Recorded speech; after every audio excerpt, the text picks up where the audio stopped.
എൻ്റെ പേര് രമ്യ. നമ്മുടെ എയിംസ് ജംഗ്ഷന് കിഴക്ക് നമ്മുടെ ആശ ഡോക്ടറിൻ്റെ വീടിനടുത്ത് തന്നെയാണ് എൻ്റെ വീടും. പക്ഷേ 3 വർഷമായിട്ട് ഞാൻ അനുഭവിക്കുന്ന കുറച്ച് കാര്യങ്ങളും ഈ പെയിൻ കില്ലർ കഴിച്ച് മാറാവുന്ന കുറച്ച് വേദനകൾ ഹോസ്പിറ്റലിൽ എത്തിയപ്പോൾ തന്നെ എനിക്ക് മാറുമെന്നുള്ളൊരു വിശ്വാസം വന്നു. 3 വർഷമായിട്ട് ഞാൻ അനുഭവിക്കുന്ന വേദന എന്ന് പറഞ്ഞാൽ വലത്ത് കയ്യിൽ ടെന്നീസ് എൽബോ ആണെന്നോ ഒരു ഡോക്ടറെ കണ്ടപ്പോൾ ആദ്യം തന്നെ പറഞ്ഞു. അങ്ങനെ ഒരു എക്സ്റേ ഒക്കെ എടുക്കാൻ പറഞ്ഞു. കൈയുടെ എക്സ്റേ എടുത്തു. എക്സ്റേ എടുക്കുന്ന സമയത്ത് പോലും ഡോക്ടർ പറഞ്ഞത് അതിന് 15 ദിവസത്തേക്ക് കുറച്ച് പെയിൻ കില്ലർ തരാം, അത് കഴിച്ച് മാറുന്നില്ലെങ്കിൽ അതായത് എറണാകുളമോ അല്ലെങ്കിൽ എവിടെയെങ്കിലും ഒരു ഹോസ്പിറ്റലിൽ പോയി അതിന് ഒരു ഇഞ്ചക്ഷൻ ഉണ്ട്, അതെടുത്താലേ മാറുള്ളൂ എന്ന് പറഞ്ഞു. പക്ഷേ ഇത് മാറാൻ വേണ്ടി ഈ ടെന്നീസ് എൽബോയുടെ ഒരു വേദന വരുമ്പോൾ നമുക്ക് വേദന സഹിക്കാൻ പറ്റാത്തൊരു സിറ്റുവേഷനാണ്. അപ്പോൾ ആ വേദന വരുന്ന ടൈമിലെല്ലാം ഞാൻ പെയിൻ കില്ലർ വാരി കഴിക്കുന്ന ഒരവസ്ഥയായി. ഇങ്ങനെ 3 വർഷമായിട്ട് കണ്ടിന്യൂസ് കഴിച്ചുകൊണ്ടിരുന്നു. പിന്നെ എനിക്ക് പല ഭാഗങ്ങളിൽ, അതായത് വലത്ത് സൈഡ് തന്നെ കാലിൽ മടക്കിയിട്ടേ എനിക്ക് ഇരിക്കാൻ പറ്റുള്ളായിരുന്നു, തള്ളവരൽ. അങ്ങനെ ഓരോ ഭാഗത്ത് ഓരോ ജോയിൻറ്റ് പ്രശ്നങ്ങൾ വന്നു. അങ്ങനെ ഇതെന്താണെന്ന് അറിയാൻ വേണ്ടിയിട്ട് ഞാൻ നമ്മുടെ ഫൗണ്ടേഷൻ ഹോസ്പിറ്റലോ അല്ലെങ്കിൽ ഗവൺമെൻറ് ആശുപത്രിയിലൊക്കെ ഇങ്ങനെ പോയിട്ട് ഓരോ വിവരങ്ങൾ ഓരോ ഡോക്ടറെ അടുത്ത് പറയുന്നതല്ലാതെ വർഷങ്ങൾ നീണ്ടു പോകുന്നുണ്ട്, വേദന മാറുന്നേ ഇല്ല. അങ്ങനെ എക്സ്റേ എടുത്തു. ആ റിസൾട്ടിനകത്ത് കൈക്ക് ഇങ്ങനെ ചെറിയ പ്രശ്നമോ എന്തെങ്കിലും ഒന്ന് കാണുമെന്നും കരുതി. പക്ഷേ ഒരു പ്രശ്നവും ഇതായിട്ട് പറയുന്നില്ല. അപ്പോൾ ആ ഡോക്ടർ പറഞ്ഞെങ്കിൽ ന്യൂറോ സംബന്ധമായ എന്തെങ്കിലും ഒരു പ്രശ്നമായിരിക്കും, വേറെ ഏതെങ്കിലും ഒരു ഹോസ്പിറ്റലിൽ പോയെന്ന് കാണിക്കാൻ പറഞ്ഞു. അങ്ങനെ ഞങ്ങൾ കൊല്ലത്ത് ഗവൺമെൻറ് ആശുപത്രിയിൽ പോയി ഡോക്ടറെ കണ്ടു. അപ്പം ഫുൾ ബോഡി ചെക്കപ്പാണ് അവിടെ പറഞ്ഞത്. കാരണം എന്താണെന്ന് അറിയാൻ വേണ്ടിയിട്ട്. അപ്പോഴും പെയിൻ കില്ലർ ആണ് ഡോക്ടർമാർ ആ 2-3 ദിവസത്തേക്ക് നമുക്ക് ഈ റിസൾട്ട് കിട്ടണമല്ലോ ആ ടൈമിലും തരുന്നത്. പെയിൻ കില്ലർ കഴിക്കുന്നു, 2 ദിവസത്തേക്ക് വേദന കുറയുന്നു. പക്ഷേ ഇത് വീണ്ടും വരികയാണ് ഈ വേദന. അതിപ്പം കാലിലാകാം, നടുവിനാകാം, അതേപോലെ തന്നെ പെടലിയാകാം. അങ്ങനെ ഡോക്ടറിൻ്റെ അടുത്ത് ഈ വിവരങ്ങളെല്ലാം പറഞ്ഞു. റിസൾട്ട് വന്നു. റിസൾട്ട് വന്നതിന് MRI കൂടെ എടുക്കാൻ പറഞ്ഞു. സ്കാനിങ് എടുത്ത സമയത്ത് പറഞ്ഞു സ്കാനിങ്ങിൽ കുഴപ്പമൊന്നുമില്ല, MRI എടുക്കാൻ പറഞ്ഞു. അപ്പോൾ MRI എടുക്കുന്നതിന് തൊട്ട് മുന്നേ ആയിട്ട് ബ്ലഡ് ടെസ്റ്റുകളെല്ലാം ചെയ്തു. അപ്പോൾ ബ്ലഡ് ടെസ്റ്റിനകത്തും യാതൊരുവിധ വേരിയേഷനും കാര്യങ്ങളൊന്നും ഇല്ല. അപ്പോൾ ഡോക്ടർ പറഞ്ഞു MRI റിസൾട്ട് വരട്ടെ, അതെടുത്തിട്ട് വരാൻ പറഞ്ഞു. അങ്ങനെ MRI എടുക്കാൻ ആലപ്പുഴ വരെ പോകേണ്ടി വന്നു. അവിടെ പോയി എല്ലാം എടുത്ത് റിസൾട്ട് എല്ലാം കിട്ടി. പക്ഷേ MRI എടുത്തതിനകത്ത് നല്ല പ്രോബ്ലംസ് ഉണ്ടായിരുന്നു. ആ പ്രോബ്ലംസ് എന്ന് പറഞ്ഞാൽ ഡിസ്ക് ബൾജായിട്ടുണ്ട്. 3 പ്രശ്നം പറഞ്ഞിരുന്നത്.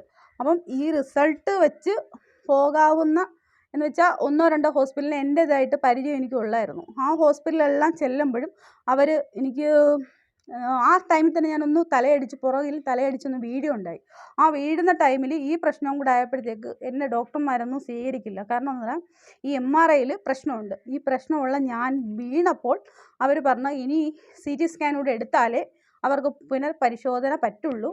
കാരണം വേറെ റിസൾട്ടിലൊന്നും പ്രോബ്ലം ഇല്ല, പക്ഷേ MRI എടുത്തതിൽ പ്രോബ്ലം ഉണ്ട്. പക്ഷേ വീഴുകയും ചെയ്തില്ലേ. അപ്പോൾ ആ ഡോക്ടർ പറഞ്ഞു പോയൊരു റിസൾട്ട് എന്ന് വെച്ചാൽ CT സ്കാൻ കൂടെ എടുത്തിട്ട് വന്ന് പരിശോധിക്കാമെന്ന് പറഞ്ഞു. അപ്പോൾ എൻ്റെ ഈ റിസൾട്ട് വെച്ചിട്ട് 2 ന്യൂറോ ഡോക്ടർമാർക്ക് നമ്മുടെ പരിചയത്തിലുള്ളവർ ഇട്ട് കൊടുത്തിരുന്നു. അപ്പോൾ അവരും പറഞ്ഞിരുന്നത് ചിലപ്പോൾ ഒരു ഓപ്പറേഷനോ കാര്യങ്ങളോ ഒക്കെ വേണ്ടി വരും, കാരണം 3 പ്രശ്നമുള്ളതെന്ന് പറഞ്ഞു. അപ്പോൾ ഇതിൻ്റെ സകല ഡീറ്റെയിൽസോ ഒന്നും നമുക്ക് നേരിട്ട് കൺസൾട്ടിങ്ങൊന്നും ഇല്ലല്ലോ. ഡോക്ടേഴ്സ് എല്ലാം പറഞ്ഞതിൽ ഞാൻ നല്ല ടെൻഷൻ ആവുകയും ചെയ്തു. അങ്ങനെയാണ് വീടിനടുത്ത ഡോക്ടർ എന്ന് വെച്ചാൽ 2-3 പേര് പറഞ്ഞു ഇതാണ് തൊട്ടടുത്ത ഡോക്ടറെ ഒന്ന് കാണിച്ചു നോക്ക്, ചിലപ്പം ആ ഡോക്ടർ എന്താണ് പറയുന്നതനുസരിച്ച് നമുക്ക് തീരുമാനമെടുക്കാമെന്ന് കരുതി. അങ്ങനെ ആ ഡോക്ടറെ കാണുകയുണ്ടായി. ഒരാഴ്ചയ്ക്കുള്ളിൽ എനിക്ക് കുറച്ച് ദിവസത്തെ ട്രീറ്റ്മെൻറ്റ് ഡോക്ടർ പറഞ്ഞു. അപ്പോൾ കുറച്ച് ദിവസത്തേക്കുള്ള മരുന്നൊക്കെ തന്നു സ്റ്റാർട്ട് ചെയ്തു. മരുന്ന് കഴിച്ചപ്പോൾ തന്നെ 1-2 എന്ന് വെച്ചാൽ ഈ എനിക്കുണ്ടായിരുന്ന വേദനകളിലെല്ലാം ചെറിയൊരു ബുദ്ധിമുട്ടുള്ളതെല്ലാം മാറിത്തുടങ്ങി. കുറേ ദിവസം കഴിഞ്ഞപ്പോൾ തന്നെ ഡോക്ടർ തന്നെ പറഞ്ഞു നമുക്കിനിപ്പോൾ ട്രീറ്റ്മെൻറ്റ് സ്റ്റാർട്ട് ചെയ്യാം, കുറച്ച് ദിവസത്തെ റെസ്റ്റോട് കൂടി തന്നെ വേണമെന്നൊക്കെ പറഞ്ഞു. അപ്പോൾ ആവശ്യാനുസരണം മരുന്നും കാര്യങ്ങളും ഉണ്ട്, റെസ്റ്റ് വേണമെന്ന് പറഞ്ഞു. അപ്പോൾ ആ പറഞ്ഞ ദിവസത്തെ ആ റെസ്റ്റുകളെല്ലാം എടുത്ത് ട്രീറ്റ്മെൻറ്റ് സ്റ്റാർട്ട് ചെയ്തു. അപ്പോൾ എന്നോട് ഡോക്ടർ തുടക്കമേ പറഞ്ഞു നമുക്കൊരു 10-12 ദിവസത്തെ ട്രീറ്റ്മെൻറ്റേ ഉള്ളൂ. ആ ട്രീറ്റ്മെൻറ്റ് കഴിയുമ്പോഴത്തേന് രമ്യ നോർമലാകും. രമ്യ പഴയത് എങ്ങനായിരുന്നോ, രമ്യ എങ്ങനെ ജോലി ചെയ്തോ അതനുസരിച്ച് രമ്യയ്ക്ക് അത് ചെയ്യാൻ പറ്റുമെന്ന് പറഞ്ഞു. അങ്ങനെ ഡോക്ടർ പറഞ്ഞ പ്രകാരം ഞാൻ ട്രീറ്റ്മെൻറ്റ് എടുക്കാനായിട്ട് ആ ദിവസങ്ങളിൽ ടൈമിലെല്ലാം വരികയും ചെയ്തു. ട്രീറ്റ്മെൻറ്റ് എടുത്ത 1-ാമത്തെ ദിവസത്തിൽ, കാരണം എൻ്റെ ശരീരത്ത് എല്ലാ ഭാഗങ്ങളിലും എന്ന് വെച്ചാൽ വലത്ത് സൈഡ് എല്ലാ സ്ഥലങ്ങളിലും പൊതുവേ വേദന ഉണ്ടായിരുന്നു. ആ ദിവസത്തിൻ്റെ രാത്രിയിൽ തന്നെ എന്ന് വെച്ചാൽ ഏറെക്കുറെ ബുദ്ധിമുട്ട് എനിക്ക് ട്രീറ്റ്മെൻറ്റ് എടുത്ത 1-ാമത്തെ ദിവസം തന്നെ മാറ്റമുണ്ടെന്ന് എനിക്ക് മനസ്സിലായി.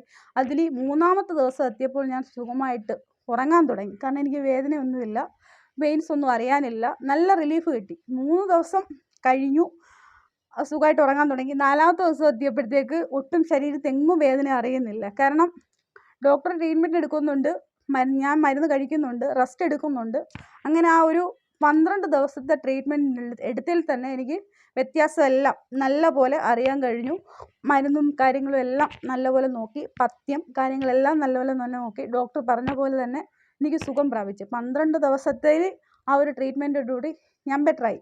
പക്ഷേ പലരോടും ഞാനിങ്ങനെ എൻ്റെ വേദന മാറി അപ്പോൾ അവരെല്ലാം അതിശയത്തോടായിരുന്നു നോക്കുന്നത്. കാരണം ഇത്രയും വേദന അനുഭവിച്ച് ഈ 12 ദിവസത്തിനുള്ളിൽ വേദന മാറി എന്നുള്ളത് ആർക്കും വിശ്വസിക്കാൻ പറ്റിയില്ല. പിന്നെ എൻ്റേതായിട്ടുള്ള ചില ബുദ്ധിമുട്ടുകളോട് ഞാൻ ഡോക്ടറോട് പറഞ്ഞായിരുന്നു. അപ്പോൾ ഡോക്ടർ പറഞ്ഞു കുറച്ച് ദിവസം മരുന്നൂടെ കഴിച്ച് അതങ്ങ് മാറുമെന്ന് പറഞ്ഞു. അങ്ങനെ കുറച്ച് ദിവസം കൊണ്ട് ഞാൻ മരുന്നെടുത്തു.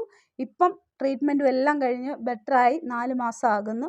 4 മാസത്തിനുള്ളിൽ എൻ്റെ ബോഡിയിൽ യാതൊരുവിധ പെയിനോ കാര്യങ്ങളോ ഒന്നുമില്ല. ഇനി ഇതായിട്ടുള്ള ചെറിയ ചെറിയ എക്സസൈസുകളെല്ലാം ചെയ്ത് കഴിഞ്ഞാൽ ഞാൻ ഓക്കെ ആയി. ഇനിയിപ്പം കാരണം 4 മാസമായിട്ട് ഞാനൊരു ഇംഗ്ലീഷ് ടാബ്ലറ്റ് കഴിച്ചിട്ടില്ല എന്നുള്ളതാണ് എൻ്റെ ഏറ്റവും വലിയ ആശ്വാസം. കാരണം ആ ടാബ്ലറ്റ് പോലും തിരിഞ്ഞു നോക്കുന്നില്ല. മെഡിക്കൽ ഷോപ്പുകളൊന്നും ഞാനിപ്പോൾ കയറുന്നില്ല. മറ്റേത് സ്ഥിരം മെഡിക്കൽ ഷോപ്പും ഹോസ്പിറ്റലും, ഫൗണ്ടേഷൻ ഹോസ്പിറ്റലിൽ കയറി ഇറങ്ങുക സ്ഥിരം പോവുമായിരുന്നു. പക്ഷെ ഇപ്പം ഒരു പനിയാകട്ടെ അല്ലെങ്കിൽ മറ്റൊരു എന്തെങ്കിലും ഒരു ബുദ്ധിമുട്ടാകട്ടെ ഒന്നുമില്ല. സുഖം പ്രാപിച്ചു. കൈയായാലും കാലായാലും നടുവാണെങ്കിലും പെടലിയാണെങ്കിലും ഒരു ബുദ്ധിമുട്ടോ യാതൊരു വേദനയോ ഒന്നുമില്ല. അത് തന്നെ ദൈവത്തിനോടുള്ള പ്രാർത്ഥനയാണ്, ഡോക്ടറോടും. ഏറ്റവും നല്ല രീതിയിൽ ഞാനിപ്പോൾ പോകുന്നു മുന്നോട്ട്.